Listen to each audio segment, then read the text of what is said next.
जय महाराष्ट्र मित्रांनो, मराठी माहिती केंद्र या यूट्यूब चॅनलवर तुमच्या सगळ्यांचे स्वागत आहे.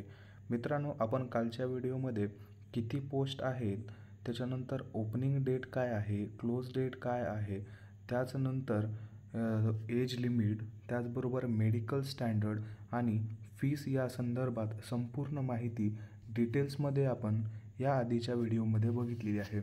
तर मित्रांनो, आपण आता या व्हिडिओमध्ये जे काही जनरल इंस्ट्रक्शन आहेत ते पाहणार आहोत. व्यवस्थितरित्या समजून घ्या मित्रांनो. तर चला सुरुवात करूया. कृपया ऑनलाइन आवेदन करने से पहले CN में दी गई जानकारी को अच्छी से पढ़े. तर त्यांनी व्यवस्थित आधी माहिती वाचा आणि नंतरच फॉर्म भरा असं सांगितलेलं आहे. उम्मीदवारों को यह सुनिश्चित करना होगा कि वे इस CN के खिलाफ आवेदन जमा करने की अंतिम तिथि तक या उससे पहले पद के लिए सभी निर्धारित शैक्षणिक तकनीकी व्यवस्था योग्यता रखते हैं और पूरा करते हैं. बघा, तुम्हाला या CN 2024 ही जी पॅरामेडिकलची वॅकन्सी आहे यामध्ये फॉर्म भरण्याच्या आधी तुम्ही त्या पोस्टसाठी इलिजिबल आहात आणि जे एज्युकेशन क्वालिफिकेशन आहे ते तुमचं पूर्ण आहे याची खात्री करून घ्यायची आहे. निर्धारित शैक्षणिक तकनीकी व्यावसायिक योग्यता के अंतिम परिणाम की प्रतीक्षा कर रहे उम्मीदवार आवेदन करने के पात्र नहीं है. म्हणजे समजा तुम्ही जर अपेअरिंग असाल, तुमचे ग्रॅज्युएशनमध्ये 3 सेमिस्टर किंवा 4 सेमिस्टर झालेले आहेत आणि तुमचं 5वं सेमिस्टर राहिलेलं आहे किंवा पहिले 5 सेमिस्टर झालेलं आहेत, शेवटचं सेमिस्टरची एक्झाम पण झालेली आहे पण तुमची डिग्री वगैरे आली नाही, रिझल्ट आला नाही, तर तुम्ही अप्लाय करू शकत नाही. उम्मीदवारों को ऑनलाइन मोड के माध्यम से आवेदन करने से पहले अपनी पात्रता सुनिश्चित करने के लिए विस्तृत श्रेणी संख्या 4/2024 की पोस्ट पैरामेडिकल तकनीका और रिक्ति तालिका से गुजरना आवश्यक है. प्रत्येक उम्मीदवार को केवल एक RRB के लिए आवेदन करने की अनुमति है और किसी भी या सभी सुनिश्चित पदों के लिए एक उम्मीदवार द्वारा केवल एक सामान्य ऑनलाइन आवेदन प्रस्तुत किया जाना चाहिए. तर बघा, इथं तुम्हाला सगळ्यात महत्त्वाची माहिती दिलेली आहे. ही माहिती न वाचता जर तुम्ही फॉर्म भरला तर तुम्हाला याच परीक्षेसाठी नाही तर भविष्यातल्या सगळ्याच परीक्षेसाठी अपात्र ठरवण्यात येते. प्रत्येक जो उमेदवार आहे त्या प्रत्येक उमेदवाराला एका RRBमधून फक्त एकच फॉर्म भरता येतो मित्रांनो. आणि तुम्ही मल्टिपल RRBजमधून मल्टिपल फॉर्म जर भरायचा प्रयत्न केला तर तुम्हाला या परीक्षेतून तर बादच केलं जातं, पण भविष्यात RRBच्या होणाऱ्या सगळ्याच पेपरमधून तुम्हाला बाद केलं जाऊ शकतं. आवेदन केवल नीचे पैरा में सूचीबद्ध किसी भी, हे बघा एक 14 नंबरचा पॅरा दिलेला आहे, त्या पॅराबद्दल सूचीबद्ध किसी भी आधिकारिक RRB वेबसाइट के माध्यम से प्रस्तुत किए जाने चाहिए. त्यांनी 14 नंबर पॉईंटमध्ये वेगवेगळे RRBs दिलेले आहेत. बघा, RRB रेल्वे रिक्रुटमेंट बोर्ड्स हे पूर्ण इंडियामध्ये जवळपास 20 ते 21 RRB आहेत आणि त्याच RRBमधून तुम्हाला फॉर्म भरायचा आहे असं त्यांनी सांगितलेलं आहे. एक बार आवेदन जमा हो जाने के बाद उस पर के लिए चयनित RRB अंतिम होगी. जर तुम्ही एकदा जर RRB सिलेक्ट केली तर तुम्ही जी RRB सिलेक्ट केलेली आहे तीच RRB तुमची फायनल असेल. एक उम्मीदवार पदों के लिए एक से अधिक RRB में आवेदन करने उन पदों के लिए सभी आवेदन अस्वीकार कर दिए जाएंगे और डिबारमेंट कर दिया जाएगा. बघा, जर तुम्ही मल्टिपल RRBमधून जर मल्टिपल फॉर्म भरण्याचा प्रयत्न केला तर तुम्हाला डायरेक्ट तुमचे आवेदन जे आहे ते अस्वीकार करून तुम्हाला डायरेक्ट डिस्क्वालिफाय केलं जाऊ शकतं. त्यामुळं उम्मीदवारों की पात्रता ऑनलाइन आवेदन में उम्मीदवारों द्वारा दिए गए विवरण के आधार पर अवलंबित होगी. तुम्ही जे काही क्वालिफिकेशन वगैरे टाकणार आहात त्याच्यावर तुमची पात्रता जी आहे ती ठरवण्यात येणार आहे. RRB पात्रता के लिए आवेदनों की विस्तृत जांच नहीं करेगा, इसलिए आवश्यकतानुसार बुनियादी पात्रता मानदंडों को पूरा करने की शर्त पर उम्मीदवारी केवळ अंतिम रूप में स्वीकार की जाएगी. बघा, RRBमध्ये तुम्ही कुठल्याही प्रकारचं फ्रॉड करू शकत नाही. जर तुम्ही चुकीचे डॉक्युमेंट देत असाल तर तुमच्याकडून आधीच डिक्लेरेशन घेतलं जातं आणि त्यानुसार तुमच्यावर कारवाई केली जाते. उम्मीदवारों को शैक्षणिक योग्यता, आयु, चिकित्सा मानकों आदि की आवश्यकताओं से गुजरना होगा. तुम्हाला सगळ्या जे शैक्षणिक योग्यता आहे, तुमचं जे वय आहे किंवा तुमचं जे मेडिकल फिटनेस आहे, या सगळ्या बाबीमधून तुम्हाला जावं लागणार आहे, असं त्यांनी याच्यामध्ये क्लिअरली मेन्शन केलेलं आहे मित्रांनो. त्याच्यानंतर बघा, सत्यापन के समय उनकी शैक्षणिक योग्यता. जेव्हा तुम्ही एखाद्या RRBमधून फॉर्म भरता तेव्हा तुम्हाला जे तुमचं जाती श्रेणीचं जे प्रमाणपत्र आहे ते प्रमाणपत्र मागवल्या जातात. त्यांचा यदि आवेदन में किया गया कोई भी दावा प्रमाणपत्रों दस्तावेजों द्वारा प्रमाणित नहीं होता है तो उम्मीदवार की उम्मीदवारी रद्द की जाएगी. जर तुम्ही फॉर्म भरताना जर माझ्याकडं हे डॉक्युमेंट्स आहेत असं जर तिथं मेन्शन केलं तर ते तुम्हाला कंपल्सरी डॉक्युमेंट्स तिथं दाखवावे लागणार आहेत. आणि त्यावेळेस जर तुमच्याकडं ते डॉक्युमेंट्स किंवा qualification, age, non criminal, domicile किंवा caste related documents, education related documents जर तुमच्याकडे नसतील तर तुम्हाला सरळ त्या उमेदवारीतून रद्द करून टाकण्यात येईल, असं त्यांनी क्लिअरली मेन्शन केलेलं आहे. इसके अलावा भर्ती के किसी भी चरण में दौरान या उसके बाद भी यदि यह पाया जाता है कि उम्मीदवार के बारे में कोई जानकारी झूठी, गलत, यही उम्मीदवार ने कोई प्रासंगिक जानकारी छिपाई है या उम्मीदवार पद के लिए पात्रता मानदंडों को पूरा नहीं करता है तो उसी उम्मीदवार को तुरंत खारिज कर दिया जाएगा. बघा, जर तुम्ही खोटी माहिती दिली असं जर कुठल्याही प्रसंगी त्यांना जर जाणवलं तर तुम्हाला ते दंडही लावू शकतात आणि तुमची जी पात्रता आहे ती पात्रता कॅन्सल करून तुम्हाला त्या पोस्टसाठी अनएलिजिबलसुद्धा करून टाकण्यात येईल. SC, ST, OBC, EWS, EBC स्थिति या किसी अन्य लाभ जैसे सूक्ष्म रियासत, आरक्षण, आयु में छूट आदि का दावा करने के लिए महत्वपूर्ण तिथि अन्यथा यह निश्चित नहीं है. ECCN के तरह ऑनलाइन आवेदन जमा करने की अंतिम तिथि होगी. तर बघा, तुम्हाला कास्ट रिझर्वेशननुसार फॉर्म भरण्याच्या शेवटच्या तारखेमध्ये कुठलंही रिलॅक्सेशन देण्यात येणार नाही. त्यामुळे तुम्हाला सगळ्यांसोबत जी लास्ट डेट आहे फॉर्म भरायची ती सगळ्यांसाठी सेमच असणार आहे आणि त्याच दिवशी तुम्हाला फॉर्म भरावा लागणार आहे. मेडिकल फिटनेस उम्मीदवारों को यह सुनिश्चित करता है होगा कि वे जिस पद के लिए चयन कर रहे हैं उसके लिए वे निर्धारित चिकित्सा मानकों को पूरा करते हैं. जो अभ्यर्थी चयनित पद के लिए चिकित्सकीय रूप से अनुपयुक्त पाए जाएंगे उन्हें कोई वैकल्पिक नियुक्ती नहीं दी जाएगी. तुम्हाला मेडिकल फिटनेस कंपल्सरी द्यावं लागणार आहे आणि जर तुम्ही एखाद्या मेडिकलमध्ये जर अनफिट असाल तर तुम्हाला कुठल्याही प्रकारचं रिलॅक्सेशन न देता तुमची जी नियुक्ती आहे ती रद्द करून तुम्हाला कशाही प्रकारची नियुक्ती देण्यात येणार नाही. आणि बघा, तुमचं जे एज रिलॅक्सेशन तुम्हाला दिलेलं आहे किंवा जे तुमचं एज लिमिट आहे ते एज लिमिट तुम्हाला 1/1/2025पर्यंत कन्सिडर करण्यात येणार आहे.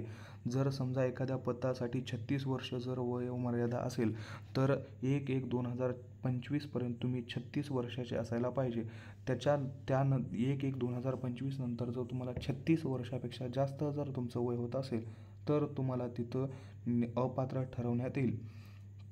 प्रत्येक पद के लिए निर्धारित न्यूनतम एवं अधिकतम आयु सीमा प्रासंगिक चिकित्सक आयु छूट के साथ पैरा जे 5.1 नंबरचा पॅरा दिलेला आहे त्याच्यामध्ये त्यांनी याच्याविषयी डिटेल्स सांगितलेले आहे. आणि आपण एज लिमिट याच्यावर आणि एज लिमिट आणि एज रिलॅक्सेशन याच्यावर एक सेपरेट व्हिडिओ बनवणार आहोत, तर तोही व्हिडिओ तुम्ही अवश्य बघून घ्या. RRB का चयन और पदों के लिए प्राथमिकताएं इस CN में दियाई गई RRB और रेलवे रिक्तियां अनंतिम है और ये संबंधित रेल्वे प्रशासन की आवश्यकता के अनुसार बढ़ या घट सकती है. तर बघा, जे त्यांनी वॅकन्सी काढलेल्या आहेत त्या वॅकन्सी मध्ये वाढ किंवा घटसुद्धा होऊ शकते. जर एखादी पोस्ट असेल तर त्या पोस्टमध्ये किंवा एखाद्या संवर्गामध्ये पोस्ट इन्क्रीजही होऊ शकतात आणि डिक्रीजही होऊ शकतात असं त्यांनी सांगितलेलं आहे आणि ते त्यांच्या डिपार्टमेंटकडे आहे. ते कुठल्याही वेळेस ते यावर अंमलबजावणी करू शकतात असं त्यांचं म्हणणं आहे. तर उम्मीदवारों के केवल एक आरआरबी चुन सकते हैं और रेलवे जोन और अधिक सूचित पदों श्रेणियों के लिए अपनी प्राथमिकता बता सकते हैं. तर बघा, तुम्ही कुठल्या जागी, कुठल्या आरआरबी किंवा कुठल्या झोन आणि कुठल्या डिव्हिजनमध्ये काम करू इच्छित आहात हे तुम्हाला तुमचं आरआरबी चूज करून त्यांना कळवायचं आहे. आणि तुम्ही फक्त एक आणि एकच आरआरबी चूज करू शकता. तुम्ही मल्टिपल आरआरबी चूज करण्याचा प्रयत्न केला तर तुमची जी नियुक्ती आहे ती पूर्णपणे रद्द करण्यात येणार आहे. त्यामुळे तुम्ही एकाच आरआरबीमधून फॉर्म भरायचा आहे. जिसके लिए उम्मीदवार आवेदन करने के इच्छुक है और पात्र है, केवल उसी चुने हुए आरआरबी में तुम्हाला फॉर्म भरायचा आहे. आंशिक विकल्प वाले उम्मीदवार के केवल विशिष्ट रेलवे जोन और द्वारा चुने गए पदों श्रेणियों के लिए विचार किया जाएगा. तुम्ही ज्या आरआरबीमधून जे पद साठी फॉर्म भरला आहे फक्त त्यासाठीच तुम्हाला विचारात घेण्यात येणार आहे. त्यामुळे तुम्ही फॉर्म भरताना व्यवस्थित फॉर्म भरा. एक बार दिए गए विकल्प अंतिम होंगे और किसी भी बदलाव पर विचार नहीं किया जाएगा. तुम्ही एकदा ज्या आरआरबीमधून, समजा तुम्ही आरआरबी मुंबईमधून जर फॉर्म भरला, त्याच्यामध्ये तुम्ही साऊथ सेंट्रल रेल्वे किंवा सेंट्रल रेल्वे आणि वेस्टर्न रेल्वे असे वेगवेगळे झोन आहेत. या झोनमधून फॉर्म भरू शकता. तुम्ही आरआरबीमधल्या जर सेंट्रल रेल्वेमधून फॉर्म जर भरला तर तुम्हाला आरआरबीच्या सेंट्रल रेल्वेमध्येच शेवटपर्यंत राहावं लागणार आहे. ते तुम्हाला कुठल्याही परिस्थितीत चेंज होऊन मिळणार नाही आणि त्याची आशाही करायचं नाही असं त्यांनी सांगितलेलं आहे. भर्ती की पूरी अवधि के दौरान सभी संचार के लिए उम्मीदवार के पास अपना सक्रिय मोबाइल नंबर और एक वैध व्यक्तिगत ईमेल आईडी होना चाहिए, क्योंकि उनके साथ सभी संचार केवल एसएमएस और ईमेल द्वारा माध्यम होंगे.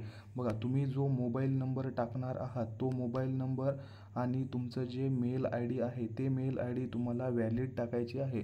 आणि जे आरआरबी तुमच्यासोबत कॉन्टॅक्ट करणार आहे ते तुम्हाला डायरेक्ट कॉन्टॅक्ट नंबरवरून मॅसेजद्वारे किंवा ईमेलद्वारे करणार आहे. त्याच्यामुळे तुम्हाला ते व्यवस्थित आणि प्रॉपर द्यायचे आहेत. ऑनलाइन आवेदन के दौरान उम्मीदवारों को एक खाता बनाने के लिए कहा जाएगा. तुम्हाला एक अकाउंट काढायला सांगतील.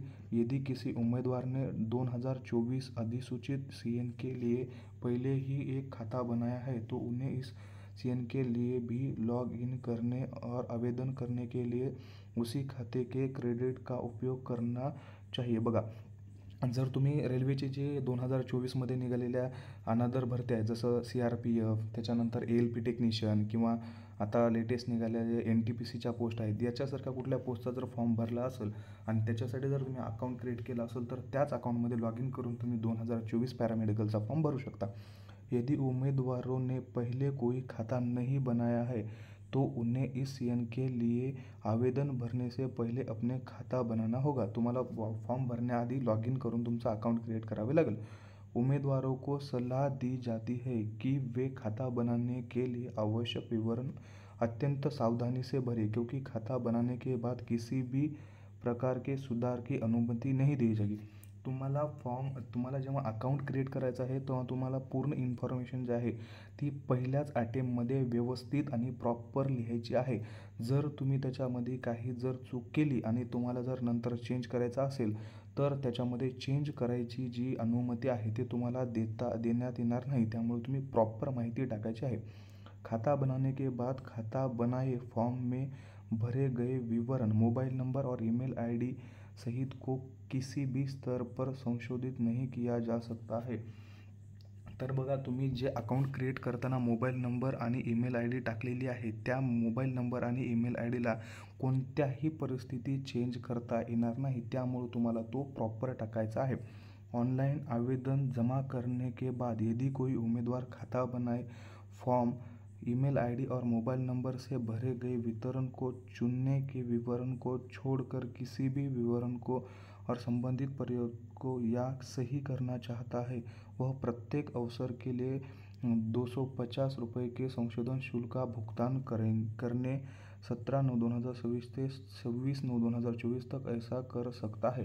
तर बघा, जर तुम्ही तुमचं अकाउंट क्रिएट करत असताना जर काही चूक केली आणि तुम्हाला तुमचा ईमेल आणि मोबाईल नंबर सोडून जर दुसरा काही चेंज करायचा असेल, तर तुम्ही तो चेंज 17 सप्टेंबर 2024 पासून 26 सप्टेंबर 2024पर्यंत करू शकता. पण तुम्हाला प्रत्येक बदल करायला ₹250 एवढी फीस द्यावी लागणार आहे. आणि त्यामध्ये तुम्हाला email I D, mobile number जे आहे ते चेंज करता येणार नाही. बाकीची इन्फॉर्मेशन चेंज होईल. 26/9/2024 के बाद आरआरबी आवेदन में दी गई जानकारी में संबोधित के लिए किसी भी अभ्यावेदन पर विचार नहीं किया जाएगा. 26/9/2024च्या नंतर तुम्हाला एडिटिंग करता येणार नाही, फॉर्म भरता येणार नाही आणि तुम्हाला पेमेंटसुद्धा करता येणार नाही. त्याच्यामुळं तुमची लास्ट तारीख जी एडिटिंग आणि पेमेंटची आहे ती 26/9/2024पर्यंतची आहे. त्याच्यानंतर तुम्हाला कुठल्याही प्रकारचं रिलॅक्सेशन देता येणार नाही.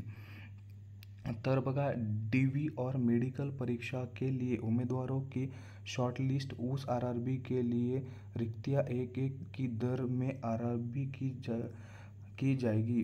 जर बघा, तुम्हाला आता जेव्हा तुमच्या फायनल मेरिट लिस्ट लागणार आहे तेव्हा एका जागेसाठी एक लागलेला कॅन्डिडेट आणि एक वेटिंगवरचा कॅन्डिडेट अशा 2 कॅन्डिडेट्सचा रिझल्ट लावून त्या दोन्ही कॅन्डिडेटला मेडिकल फिटनेससाठी बोलवण्यात येणार आहे.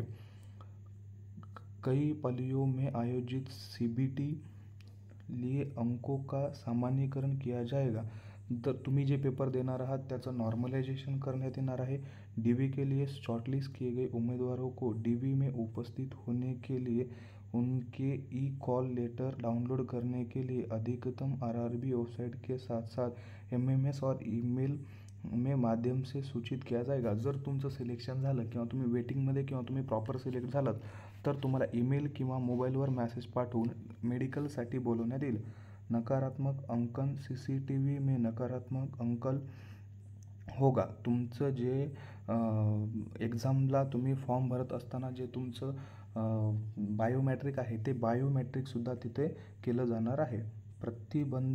प्रतिबंधित वस्तू हे अभ्यर्थी संचार उपकरण और इलेक्ट्रॉनिक गॅजेट जसं mobile phone, Bluetooth, pen, device, laptop असं जर तुम्हाला एक्झाम सेंटरवर जर आढळलं किंवा तुमच्या लेडीजचे काकण, चेन किंवा कंगन, श्रवणयंत्र, माईक वगैरे असं काही जर तुम्हाला एक्झाम देताना किंवा धातूचे जर काही आढळलं, त्याच्यावर पेन, पेन्सिल जैसी किसी भी स्टेशनरी वस्तू को परीक्षा में घेऊन या सगळ्या पद्धतीच्या जे काही वस्तू आहेत त्याला तुम्हाला परीक्षेला घेऊन जाता येणार नाही आणि त्याची जी अनुमती आहे ती अनुमती देण्यात येणार नाही. किसी भी उल्लंघन पर कानूनी कार्रवाई के अलावा अयोग्य और भविष्य की भरती परीक्षाओं से वंचित किया जाएगा. जर बघा, तुम्हाला जर असं काही करताना आढळलं, मोबाईल फोन, ब्लूटूथ, काकण किंवा श्रवणयंत्र वगैरे, कॅल्क्युलेटर, घडी, इलेक्ट्रॉनिक घडी वगैरे असं जर काही तुम्ही सेंटरमध्ये घेऊन गेलात असं जर आढळून आलं तर तुम्हाला त्या परीक्षेमधून तर अयोग्य करण्यात येईल, पण तुमच्यावर कारवाईही करण्यात येईल आणि भविष्यातल्या तुम्ही कुठल्याही पेपरसाठी इलिजिबल राहणार नाही. तुम्हाला सगळ्या रेल्वेच्या एक्झामसाठी डिस्क्वालिफाय करण्यात येईल.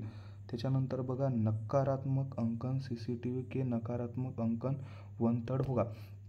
तुमच्या प्रत्येकी 1 मार्क जर चुकला तुमचा तर तुम्हाला 1/3 निगेटिव्ह मार्किंग जी आहे ती देण्यात येणार आहे. 1/3 निगेटिव्ह मार्किंग म्हणजे जर तुमचा एक प्रश्न जर चुकला तर तुमचे 0.33 मार्क जे आहेत ते मायनस होणार आहेत.